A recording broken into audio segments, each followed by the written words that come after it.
Bahujan Samaj party के राष्ट्रीय अध्यक्ष मायावती के हालिया ट्वीट्स और उन पर लगाए गए आरोपों को लेकर समाजवादी पार्टी ने कड़ी प्रतिक्रिया दी है। सपा के प्रवक्ता मनोज यादव ने कहा है कि जब भी दलितों, शोषितों और वंचितों पर अत्याचार होगा, समाजवादी पार्टी सबसे पहले उनके समर्थन में आवाज उठाएगी। प्रवक्ता मनोज यादव ने मायावती द्वारा सपा पर दलितों को उकसाने और तनाव फैलाने जैसे लगाए गए आरोपों की पूरी तरह से निराधार और झूठ करार दिया। उन्होंने कहा जो बातें मायावती ने कही है वे सिर्फ भ्रम फैलाने के लिए है। समाजवादी पार्टी हमेशा दलित, पिछड़े और अल्पसंख्यक वर्गों के साथ खड़ी रही है। मायावती जी के आरोप सिर्फ सियासी डर और बौखलाहट का नतीजा है। मनोज यादव ने यह भी कहा कि हर राजनीतिक दल सभी वर्गों को अपने पक्ष में करने की कोशिश करता है, तो अगर समाजवादी पार्टी भी दलितों को जोड़ने की कोशिश कर रही है तो इसमें घबराने की क्या जरूरत है। सपा प्रवक्ता ने सवाल उठाया कि मायावती जब सत्ता में थी या जब दलितों पर अत्याचार हो रहे हैं, जैसे हत्या, बलात्कार और भेदभाव की घटनाएं, तो वह चुप क्यों रहती हैं।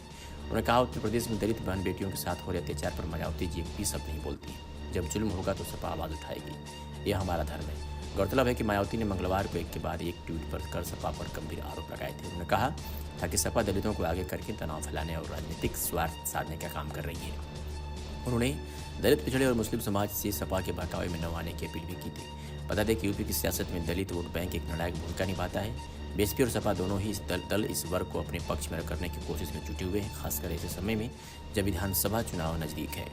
मायावती और अखिलेश यादव की पार्टियों के बीच एक बार फिर जुबानी जंग तेज हो गई है। इससे यह साफ है कि यूपी की राजनीति में दलित वोटों की अहमियत फिर से केंद्र में आ गई है।